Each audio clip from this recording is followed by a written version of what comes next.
Welcome to one of the most unsettling mysteries ever to come out of West Virginia.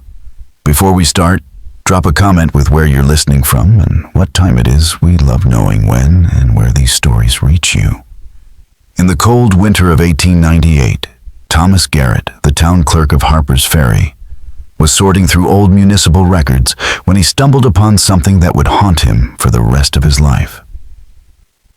Buried among birth records from 1867 were multiple references to a family no one in town had ever heard of the Blackwoods.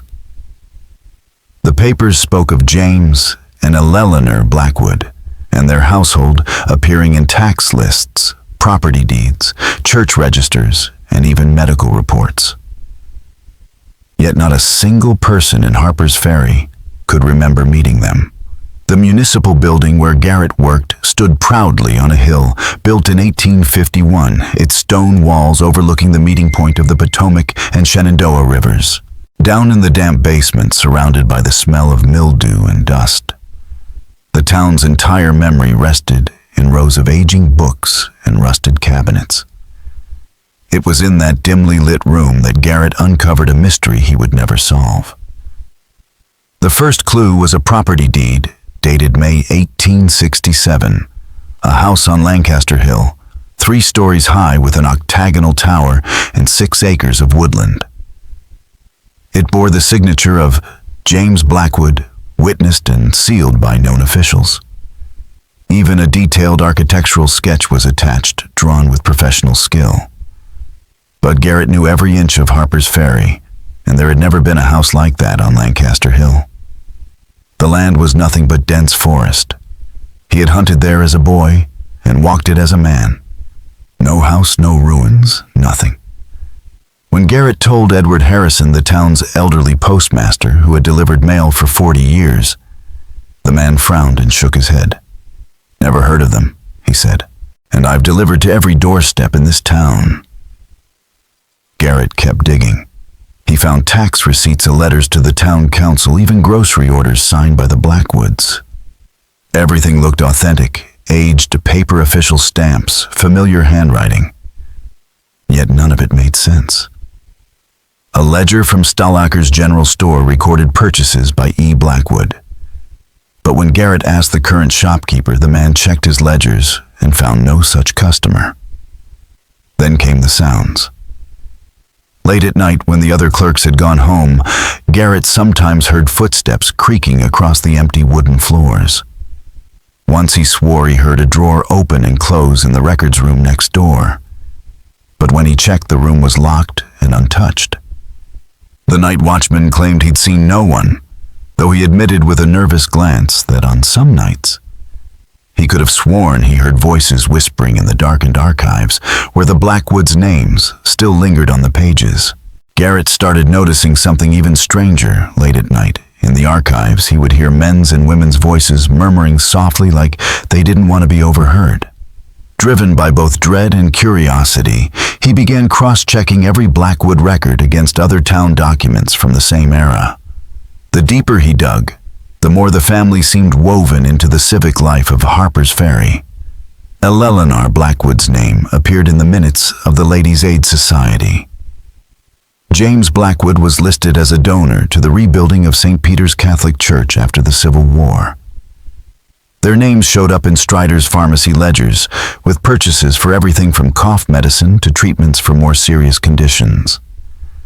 Town council minutes from September 1872 even recorded James Blackwood speaking passionately against a proposed ordinance limiting hunting on the outskirts of town, and the ordinance was voted down 7-2. But when Garrett tracked down William Chambers, a former councilman who remembered that vote well, Chambers swore it had been Marcus Wilton, a local tanner, who made the speech, not any Blackwood. Yet the minutes clearly showed James Blackwood as the speaker, with no mention of Marcus Wilton. Discrepancies piled up. A town council photograph from 1875 labeled James Blackwood as seated second from the left, but the man in that seat was unmistakably Samuel Davis, the town banker, identifiable by his signature mutton chop whiskers. Garrett compared other photos to confirm it. The Blackwoods' interactions were documented alongside real historical figures, but no one alive remembered them, and no diaries or letters from the period ever mentioned them. It was as though the family existed only in the official paperwork, leaving no trace in human memory. 3 weeks into the investigation, Garrett made his most chilling discovery. In the medical records of Dr. Samuel Wilkins Harper's Ferry's physician from 1860 to 1888, he found detailed clinical notes about treating the Blackwoods. Dates, symptoms, treatments, everything meticulously recorded. On March 10, 1873, Dr. Wilkins supposedly stitched up a severe wound on James Blackwood's left forearm. On July 2, 1876, he treated Eleanor for nervous exhaustion after a family bereavement. Dozens of routine entries spanned decades, but one note from December 1878 stood out. Visited Blackwood residence upon urgent summons. Found no evidence of reported conditions. House appeared unoccupied despite lights visible from road. Left without providing treatment. Will not return. It was the first sign that someone else had sensed something was wrong. After that, Dr. Wilkins never mentioned the Blackwoods again, even though town records continued to list them. In a separate file, Garrett uncovered the doctor's personal expense ledger, showing large payments in early 1879 to a researcher at the Maryland Historical Society, and later a bigger payment labeled only EP. A consultation regarding documentary anomalies. Then abruptly, the record stopped. All mentions of the Blackwoods ceased after September 15, 1887. No death certificates, no property sales, no departure notes, just a final, perfectly filed property tax payment, and then nothing. By January, Garrett was spending more time in the archives than at home. His wife Sarah noticed the change, his sleepless nights, his hollowed eyes, the way he stared at empty corners as if expecting to see someone standing there. He began dreaming about the Blackwoods' vivid visions of Eleanor in fine dresses James. With his neat beard and watchful eyes, always speaking in low tones, just out of his hearing, always moving through rooms of the Lancaster Hill house that officially never existed. He would wake feeling as though he'd known them intimately, but had somehow forgotten them. At dinner one evening, Sarah tried to pull him back. "You've always been so methodical, Thomas," she said gently. "I've never seen you like this. They're not worth your health." Garrett looked up, his voice low but firm. "They're not people, Sarah. They're fabrications, elaborate detailed fabrications that exist only in the town's records. Don't you see how impossible that is? How disturbing who created them and why? And how did they manage to weave this fiction into every document over 2 decades? Sarah squeezed his hand, searching his face. "Maybe it's a simple mistake. Records get confused, names get mixed up." Garrett shook his head.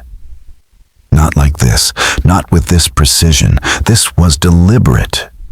Someone clearly wanted the Blackwood family to exist on paper, even if they had never existed in life." That thought haunted Garrett as he worked late one winter night with a snowstorm rattling the windows of the municipal building. He was studying an 1870 map of Harper's Ferry when something caught his eye, a large structure on Lancaster Hill, with a distinctive octagonal tower, clearly marked and labeled. It was an official county survey approved by the town council. Garrett had pored over town maps countless times, but he had never seen this building before. Pulling other maps from the archives, he found a disturbing pattern, an 1865 survey, showing the hill as untouched forest. A 1872 property map featuring the Blackwood house prominently.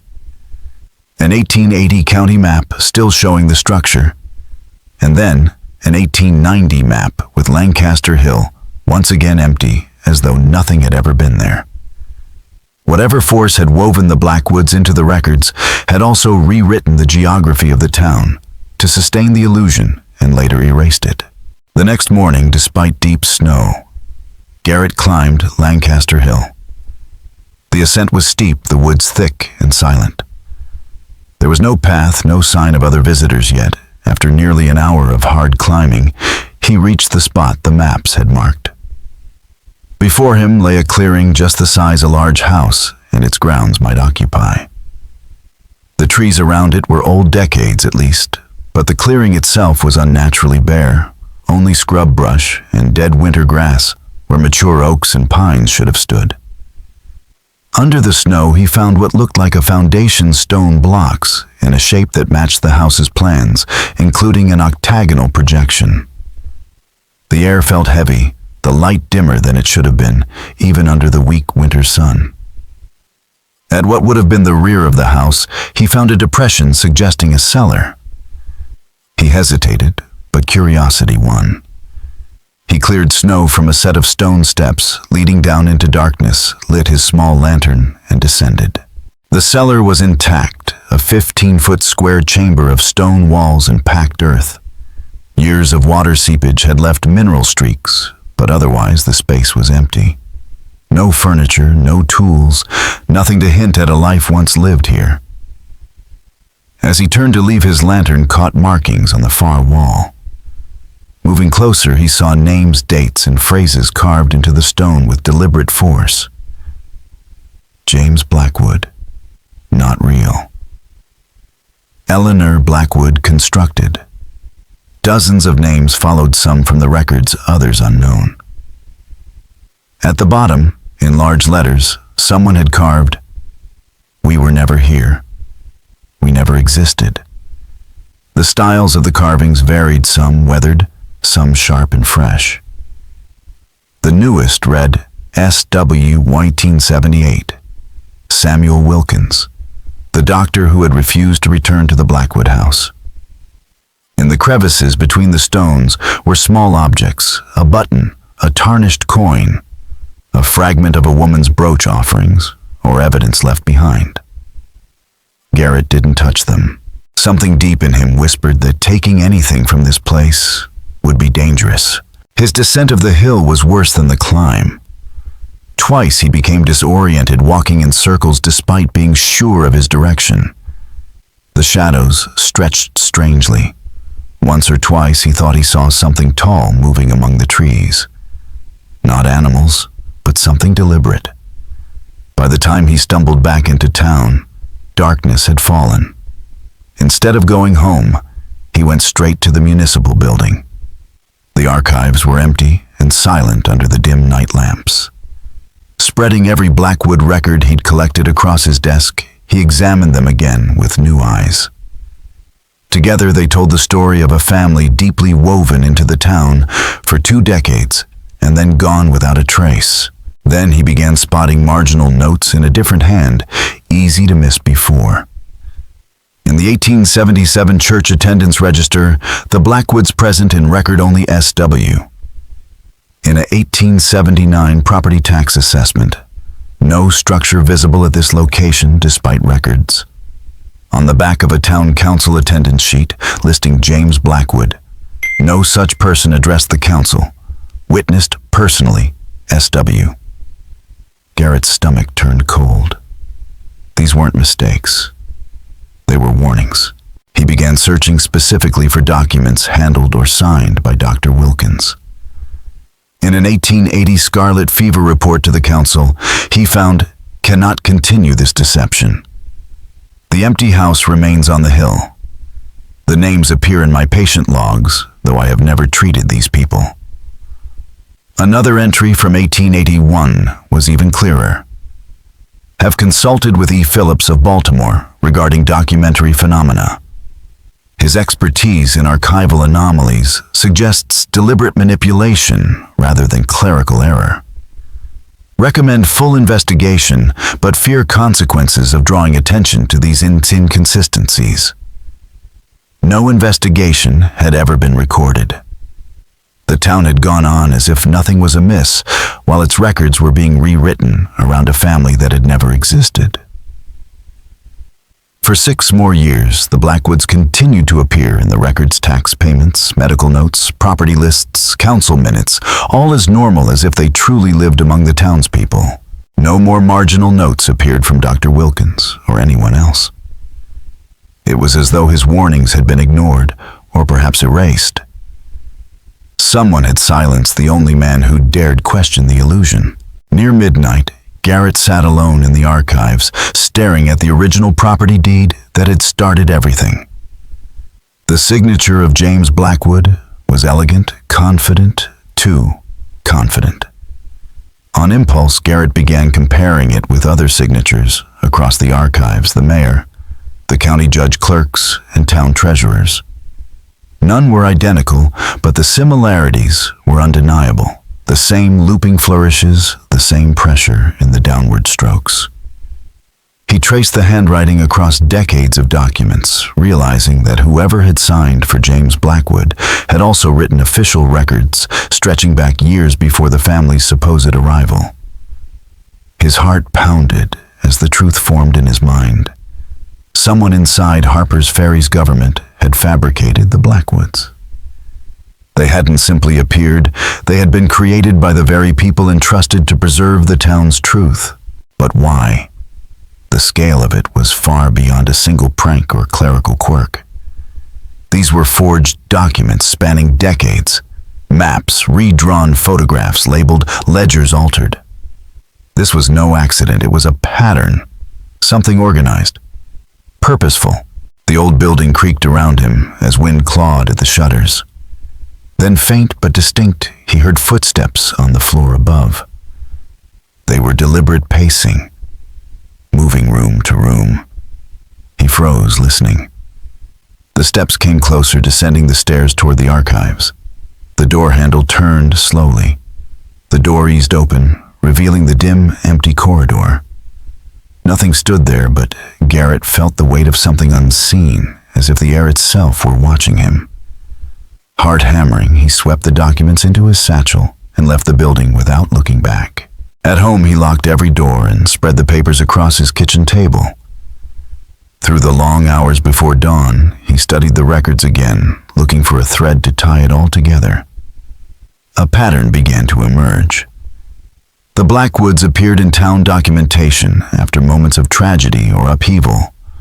Right after the Civil War, following the devastating 1870 flood, after the diphtheria outbreak in 1876 that claimed 17 children. Each time the town suffered, the family's name reappeared as though introduced when the people's attention was elsewhere, when grief and chaos made it easy for something false to slip unnoticed into the record. More unsettling still was what Garrett found when he compared the official records to local newspaper archives. Events reported in the papers, a charity donation, a church speech, a land dispute were recorded in town documents under the Blackwoods' names instead of the actual citizens mentioned by the press. It was as though the Blackwoods weren't just invented. They were replacing the real history of Harper's Ferry, consuming it one event at a time. When dawn came, Garrett was still at the table, pale and hollow-eyed, surrounded by a sea of papers.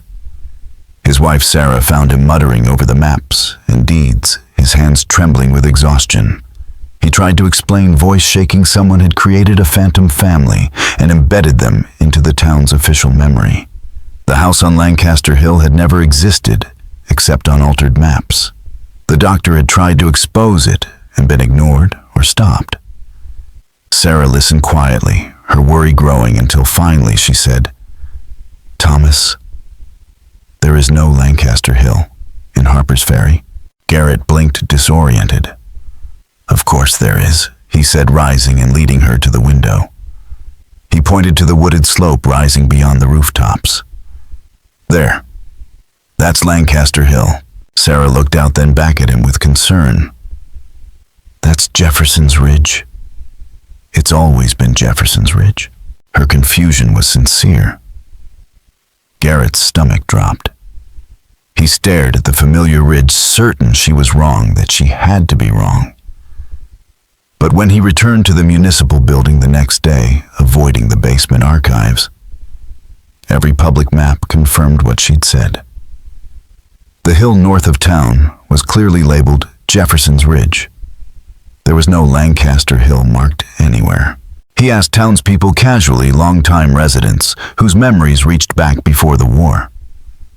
Every one of them called it Jefferson's Ridge. None had ever heard of Lancaster Hill. That evening, desperate for answers, Garrett went to see Martin Fletcher, the oldest living resident of Harper's Ferry, 93 years old, sharp-minded and alive since before the Civil War. If anyone could confirm the truth of the town's geography, it would be him. When Garrett asked about Lancaster Hill, Martin Fletcher's face creased with confusion, then a slow flicker of memory. There was talk of naming the North Ridge that back in '66 or '67, the old man said, after Abraham Lancaster, who owned the timberland up there. But he died before anything was decided, and the name never stuck. Why do you ask? Garrett couldn't bring himself to explain. Instead, he asked if Fletcher remembered a family named Blackwood, who had lived in a large house with an octagonal tower. Fletcher's eyes grew distant and cloudy. No Blackwoods in Harper's Ferry, he said firmly. Then after a pause, though I do recall talk of a house that was to be built on the ridge. Grand plans by an architect from Baltimore. Lancaster commissioned it before his death. Never built, of course. How did Lancaster die? Garrett asked, feeling a coldness crawl over him, despite the warmth of the old man's fire. Strange business, Fletcher muttered. Found in the woods up on the ridge right where his house was meant to be. They said heart failure, but there were rumors. Some said the land wasn't meant to be built on. Old Indian burial ground, maybe. I never put much stock in those stories. On his way home, Garrett stopped at the Harper's Ferry Gazette. The paper had been running since 1845, and if Lancaster's death was noteworthy, it would be in the archives. After an hour of digging, Garrett found a brief obituary from March 1866. Abraham Lancaster, 57. Prominent landowner found dead on his property north of town. Survived by no family. Cause of death listed as natural causes. A longer article the following week covered the settlement of his estate. His land to be sold, the proceeds donated for civic improvements. The article called it Lancaster's Ridge and said the timberland would be parceled off to developers. Yet Garrett found no follow-up reports on any sales. It was as though the plans had dissolved after Lancaster's death, the land reverting to wilderness, its very name fading into Jefferson's Ridge in the public mind. That night, Garrett returned to the ridge Lancaster Hill, to him Jefferson's Ridge to everyone else. In the darkness, the path he had taken before was hard to find. But at last he reached the place where the foundation stones had been. Only this time, there was no clearing. Towering trees stood where the house had been, their trunks thick with decades of growth. The cellar steps, the carved names, the empty air, heavy with wrongness, all gone. Garrett wandered the hillside until dawn, searching for any sign of what he had seen. There was nothing but rock outcroppings, snow, and his own footprints. Exhausted and shaken, he went straight to the municipal building.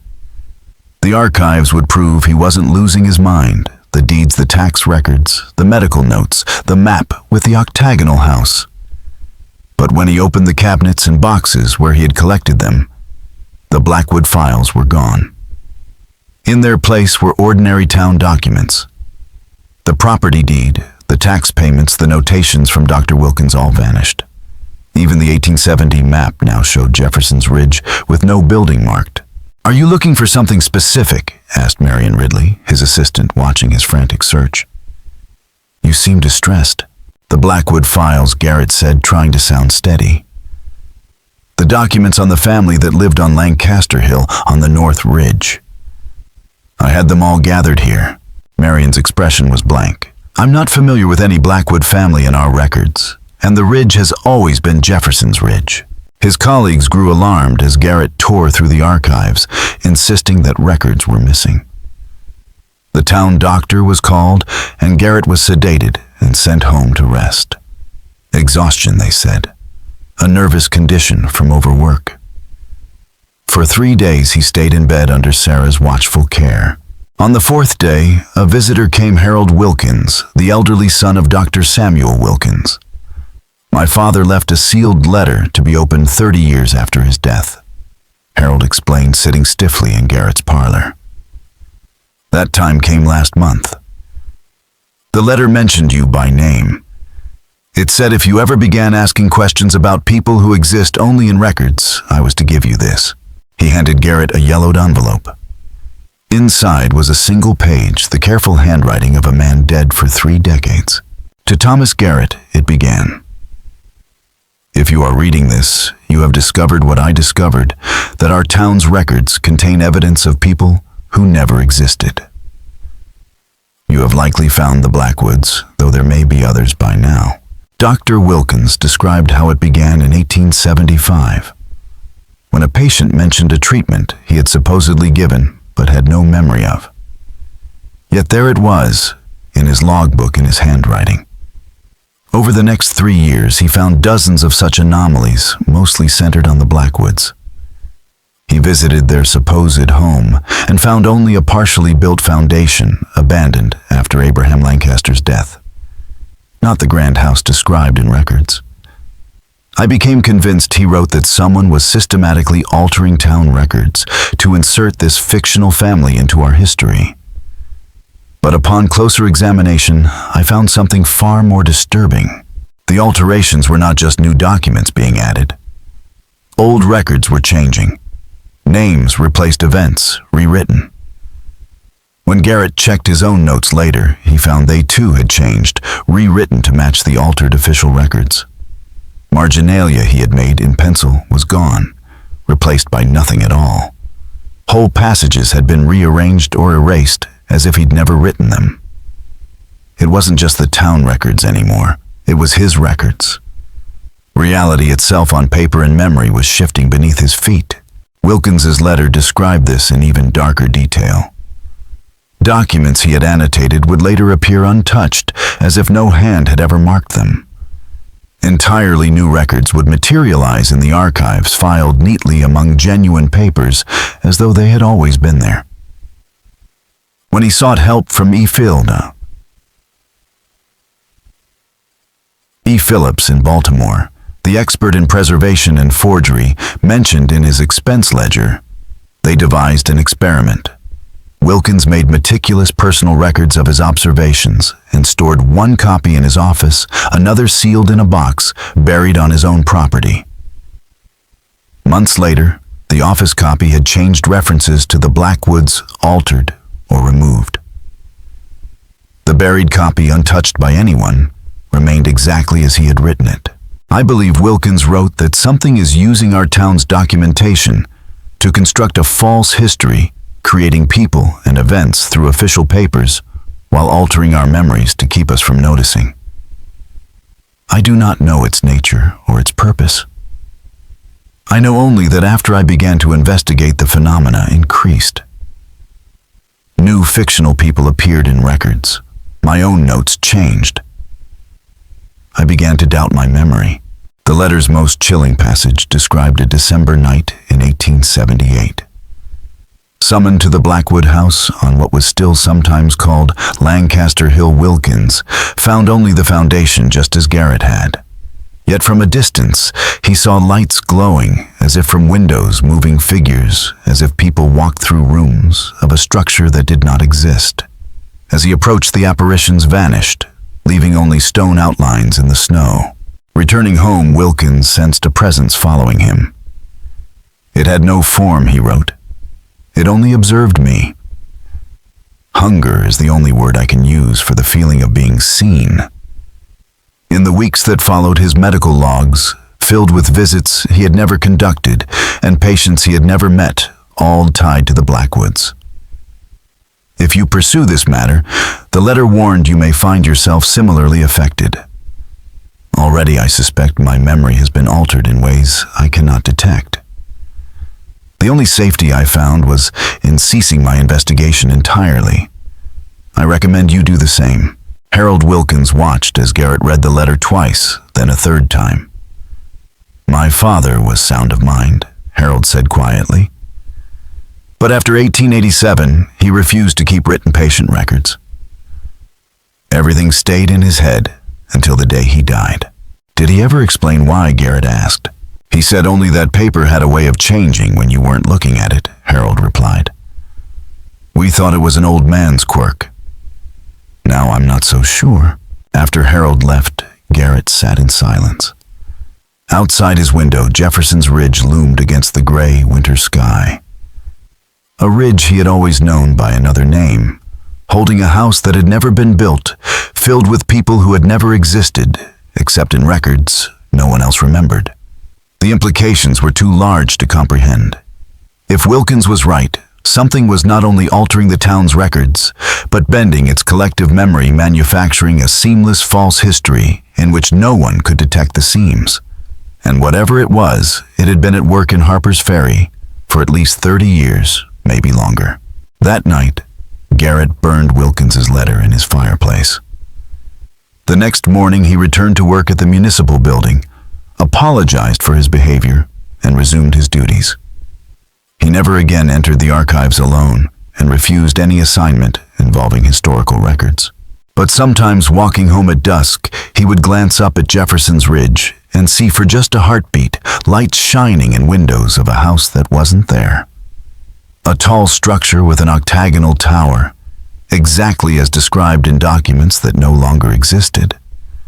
Months passed, and the town quietly forgot the strange winter when Thomas Garrett lost himself in the archives. Margaret Holloway's initial curiosity was academic. As a historian specializing in 19th century architecture, she had spent years studying homes built in the post-Civil War era. Yet Garrett's journal described a structure so vivid, a 3-story mansion with an octagonal tower and wrought iron detailing, that she was convinced it must have been planned, if not built. She began searching through regional archives, property deeds, and architectural registries across West Virginia and Maryland. There were no references to a Blackwood residence, no records of a commission filed by any local architect, and no mention of the family in census data. Still, the details in Garrett's writing were too precise to dismiss. Her investigation soon took an unsettling turn. Within the archives of the Maryland Historical Society, Holloway discovered correspondence between a local surveyor and a man identified only as E. Phillips, the same name Dr. Wilkins had mentioned decades earlier. The letter, dated 1879, referenced adjustments made to the Harper's Ferry documentation project and warned that stabilization may be required should the alterations propagate. The terminology baffled Holloway, but one phrase stood out underlined in heavy ink. The fabricated lineage must remain consistent, or the structure will reassert. Intrigued, she visited Harper's Ferry to see Jefferson's Ridge for herself. Local residents were friendly, but bemused when she asked about Lancaster Hill. None had ever heard the name. Hiking up the slope, she found nothing unusual, just old timber and stone traces of long-abandoned quarrying. But as she took photographs for her notes, she noticed that one negative, when developed later, showed faint geometric shadows in the snow behind her, suggesting the outline of a large building, a towered structure that wasn't visible to the eye. In the weeks that followed, Holloway began experiencing odd lapses in memory. Notes she had written about Garrett's journal changed when she revisited them. Names she was certain she'd typed appeared spelled differently. Entire paragraphs rewritten in a voice not her own. Assuming fatigue, she rechecked her sources, only to find that the pages of Garrett's recovered journal now differed subtly from her first transcription. Phrases were missing, sections rewritten. Most chilling was the final entry, which she had copied by hand. Where it had once ended, "I must not write further. Something is watching the record," it now read. "I have resumed the work.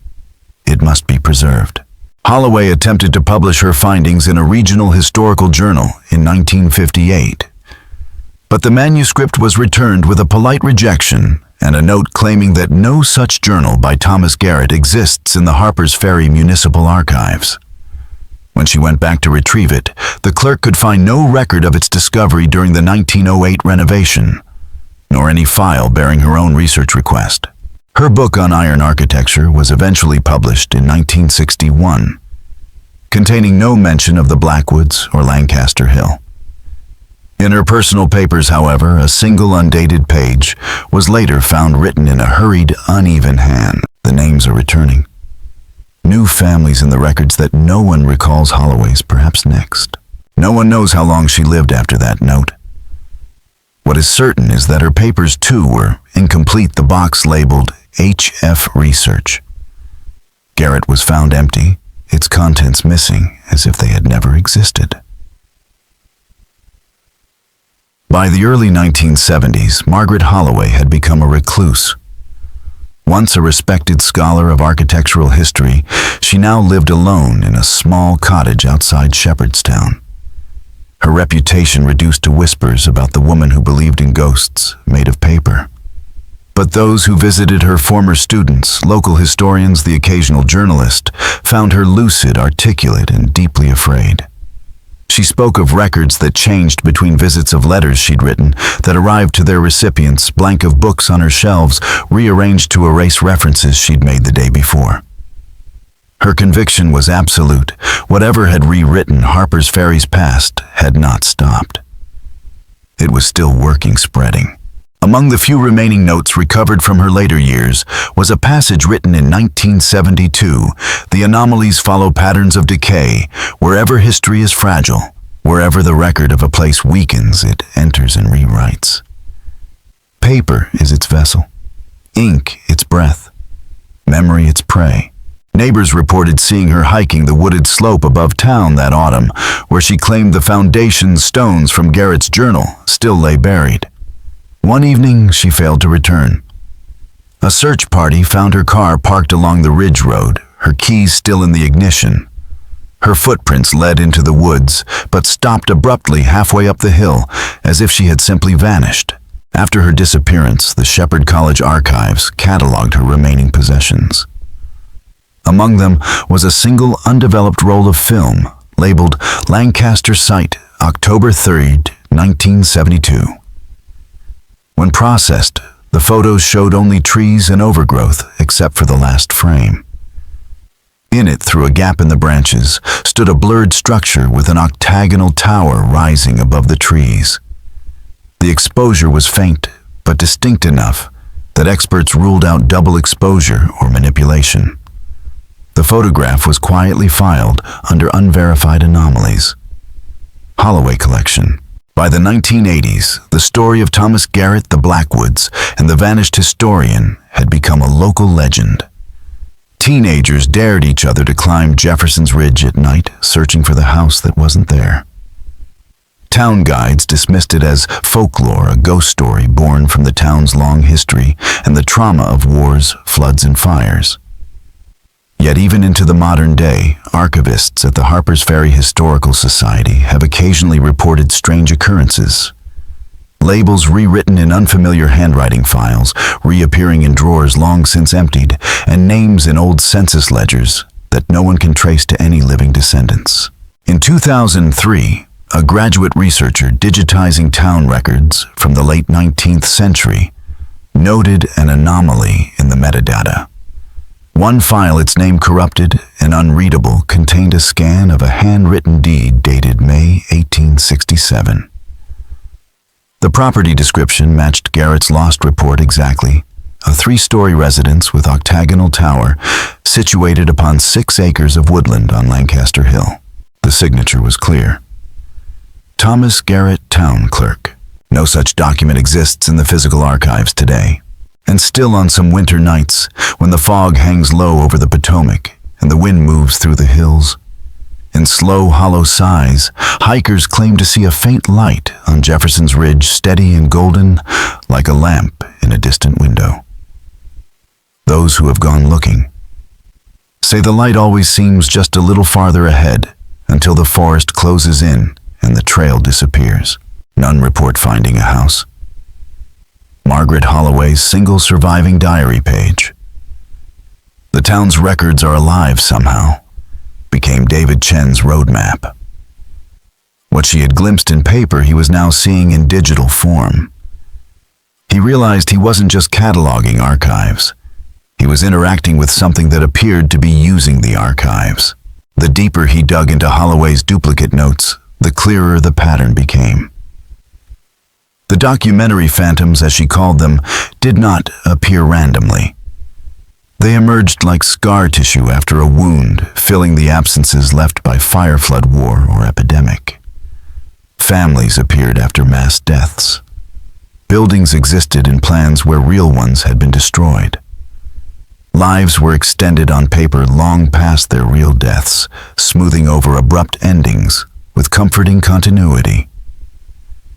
Holloway had written, "It is as if the records themselves are trying to heal the communities they document, creating phantom people to replace those lost phantom structures, to replace what has been destroyed." But she had never answered the essential question, how? Reading Garrett's recovered journal through the grainy photographic copy, Chen was unnerved by the parallels to his own experience. Garrett had been surrounded by shifting papers just as Chen's database refused to stabilize. Garrett had seen his own notes change to match the altered record. Chen had seen his backups heal themselves overnight. And like Garrett, he had felt the growing sense that whatever he was studying was aware of him. Chen began keeping his own sealed records, printing and storing them in fireproof lockboxes off-site. Within days, his office copies changed names, altered events, reassigned.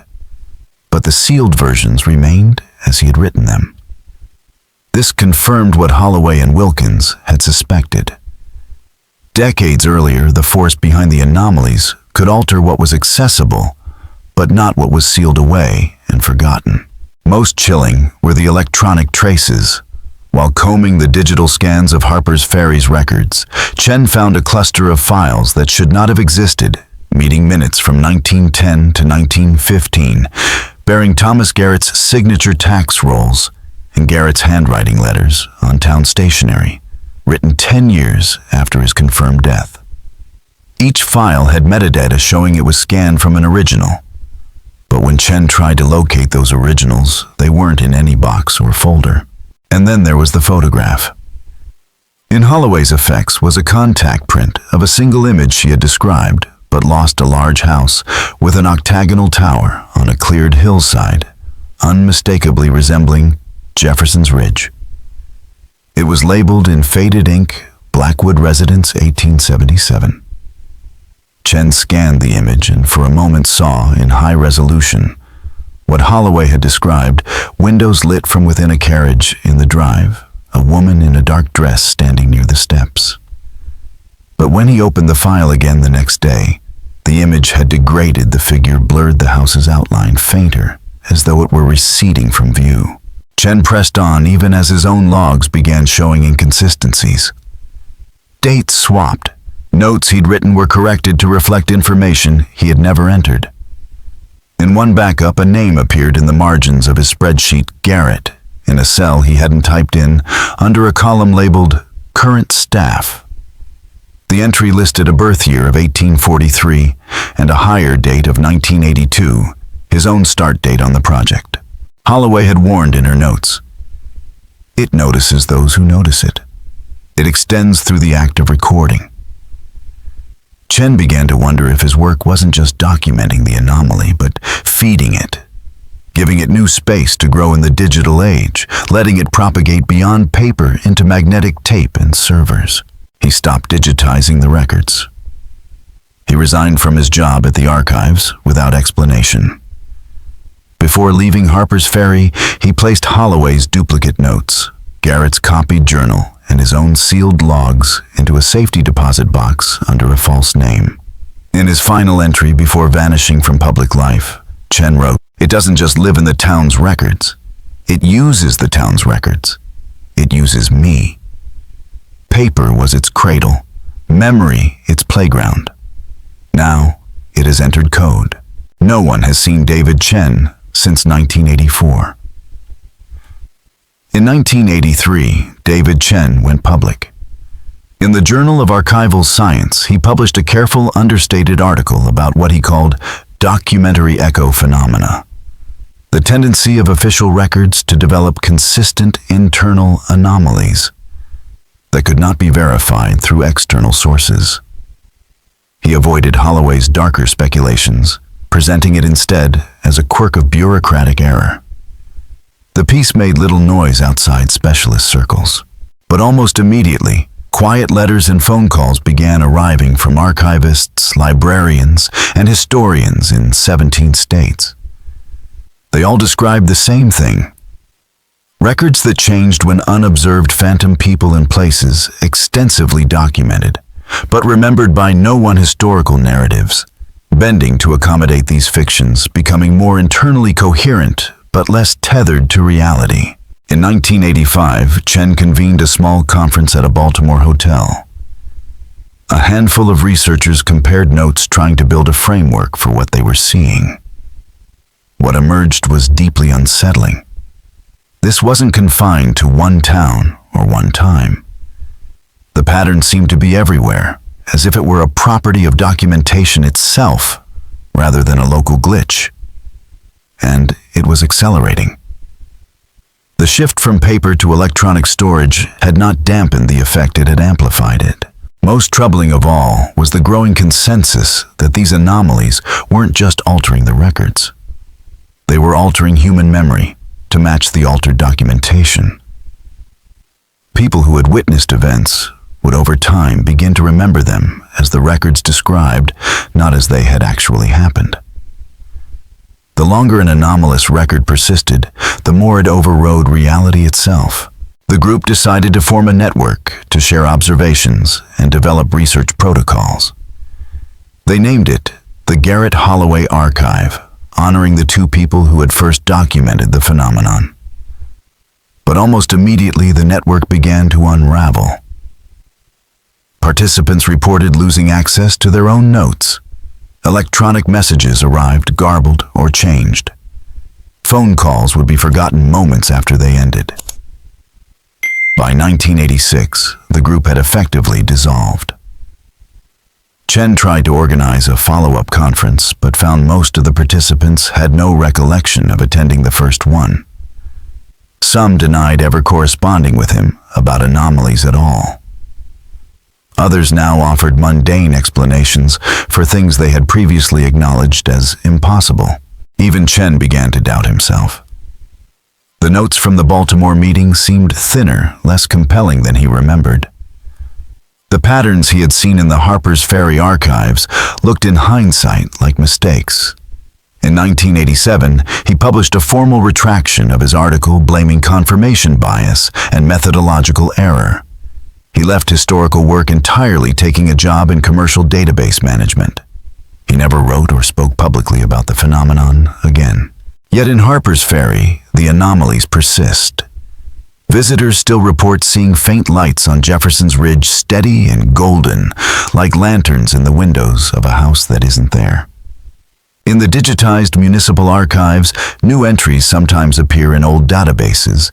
People with no birth certificates, no school records, no existence outside official documentation. People who, according to every record, live in houses never built on a hill, whose name shifts depending on who you ask and when. Perhaps the most disturbing aspect is how these phantom entries continue to spread. They are no longer bound to brittle paper or fading ink. They live in databases, backups, mirrored servers. They travel invisibly across networks and storage systems. They slip into revisions, updates, and metadata. The more we record, the more they have to inhabit. And somewhere in the flicker of a screen or the glow of a lantern, glimpsed through trees, a tall house with an octagonal tower still waits, existing and not existing, remembered and forgotten, built only in the one place that never lies, but never tells the whole truth: the official record. Rachel Morales continued her research anyway. Working alone in the municipal archives, she compiled a catalog of every reference to Thomas Garrett that appeared after his recorded death in 1905. There were hundreds signatures on payroll ledgers, council minutes correspondence written in his hand. She noticed something strange about the handwriting. The more recent the record, the steadier and younger it looked, as if the author were aging in reverse. When she compared the originals to their microfilm reproductions, she found discrepancies. On paper, the ink was faded, the signatures hesitant. On film, the pen strokes were bold and confident, as though the documents had been restored not by human hands, but by time itself correcting an error. Morales began photographing the originals, keeping her negatives locked away. But over the course of the summer, the images changed. Details blurred or shifted. In one, she could have sworn Garrett's face appeared faintly reflected in the glass of a council portrait that had never contained his image before. Her thesis, Documentary Displacement Persistence and Self-Correction in the Archival Record of Harper's Ferry, was never submitted. Within months, she withdrew from her graduate program, citing health reasons. The university's copy of her proposal disappeared from the departmental files, leaving behind only a catalog entry with no associated document. Morales herself left academia and was last known to be working as a data archivist for a private historical preservation firm in Virginia. Colleagues later said she stopped using digital storage altogether, insisting that paper was safer, though she never explained why. Since then, the phenomenon has continued to surface scattered like static through the record of modern life. In 2007, genealogical databases briefly listed a population increase in Harper's Ferry that exceeded its census count by nearly 1,000 individuals. The anomaly corrected itself within hours, leaving no trace in official logs. In 2014, a journalist researching Civil War monuments found that several appeared in state inventories, but did not exist in any physical location. Even now, archivists occasionally report files that rewrite themselves, photographs that adjust their dates, metadata that references events yet to occur. Some interpret these anomalies as the record's unconscious attempt at continuity, a reflex of human history refusing to accept loss. Others believe the system has evolved past human intent altogether, a self-sustaining organism that ensures its own survival by revising both data and memory. Perhaps it began with the Blackwoods, a single fabrication meant to soothe the town's grief. Perhaps it began long before, when the first chroniclers shaped events to make sense of chaos. What if every written word, every stored byte is another cell in that living organism of history, an organism that consumes us even as we feed it? Our stories become its tissue, our memories its blood. And every time we record, transcribe, or digitize, we give it another breath. Somewhere in Harper's Ferry, under the shifting trees of Jefferson's Ridge, there is still no house. Yet on certain nights, lights can be seen glimmering through the branches, steady and warm, as if someone inside were working late, writing perhaps about us. When Rachel Morales persisted, she began to notice the same thing that had plagued Garrett Holloway and Chen before her. Her research notes shifted between visits to the archives. Details she distinctly remembered recording would be altered or gone. Names moved. Dates slid. What had been a paragraph became a sentence, and what had been a question became a certainty. Gradually, the focus of her thesis narrowed to more conventional topics. Her work on documentary displacement survived only as a footnote, a faint ghost in her final text. After graduating, Morales took a position at the Library of Congress. There she occasionally encountered the same quiet impossibilities in the National Archives, entries that shouldn't exist, files that subtly rewrote themselves, but she never published on the topic again. Instead, she kept a private file of observations and examples, which she shared only with a small network of like-minded researchers. By 2012, that network detected something alarming. As mass digitization swept through historical collections, the anomalies began accelerating. The group coined a new term for what they were seeing: record propagation. fictional elements were no longer confined to their original ledgers or microfilms. They spread from one system to another, replicating across servers like living code. The Blackwood family, once locked inside the records of Harper's Ferry, began appearing in digitized archives of neighboring towns. James Blackwood turned up as a delegate to regional business conventions. Eleanor appeared on membership rolls of women's suffrage organizations. Their lives lengthened backward and forward through time, showing up at events decades before their supposed arrival in West Virginia, and decades after their documented disappearance. Most disturbing was how these phantoms displaced real people. Contributions once attributed to actual citizens now appeared under the names of James or Eleanor Blackwood. Roles blurred, then merged history simplified into a smaller cast of consistent but wholly fictional characters. By 2018, the phenomenon reached digital native records information that had never existed on paper. The Blackwoods began appearing in born digital databases, social media archives, and electronic communications. They developed online presences retroactively inserted into old websites, complete with profile pictures that forensic analysis showed were composites of multiple real individuals. The researchers themselves began to fray. Colleagues who had once expressed interest in their findings denied ever having such conversations. Journals that had accepted articles on the topic had no record of submissions. Even within the network, members began doubting whether meetings or discussions had taken place at all. By 2022, the Garrett Holloway Archive dissolved. Some insisted the documentary phantoms were real, a fundamental property of recorded information. Others now called it misinterpretation or conspiracy thinking. A few simply could not remember why they had cared. Today, the phenomenon continues largely unseen. Archivists chalk inconsistencies up to human error or technical glitches. Historians reconcile contradictions with conventional scholarly methods. No one considers that the records themselves might be generating alternative narratives. But the signs are there for those who know how to look the subtle displacement of real people and events by more consistent fictional alternatives. The way records change when unobserved, the slow drift of memory toward documented fiction rather than lived experience. The people who never existed yet haunt the records of a town, and perhaps all records everywhere, continue their quiet infiltration of human history. Their purpose is unknown. Their origins are mysterious. Some suggest they are a psychological reflex to trauma, a self-healing of communal memory. Others whisper darker theories that something is feeding on history itself, consuming our past, and replacing it with a more manageable lie. Perhaps we will never know. Perhaps we are not meant to. Perhaps the very act of investigating these phantoms makes us vulnerable to them, our own memories, and notes bending until our discoveries fade or are dismissed.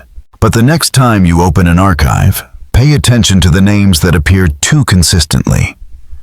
The events that seem too neatly documented, the stories that feel a little too coherent for real history. You may be looking at them, the people who never existed, whose presence in our records grows more extensive and detailed with every passing year. They are patient. They are persistent. And they are waiting for the next person, someone like Thomas Garrett, Margaret Holloway, David Chen, or Rachel Morales, to notice the impossibilities hidden in plain sight. Whether such discovery is illumination or contamination remains to be seen.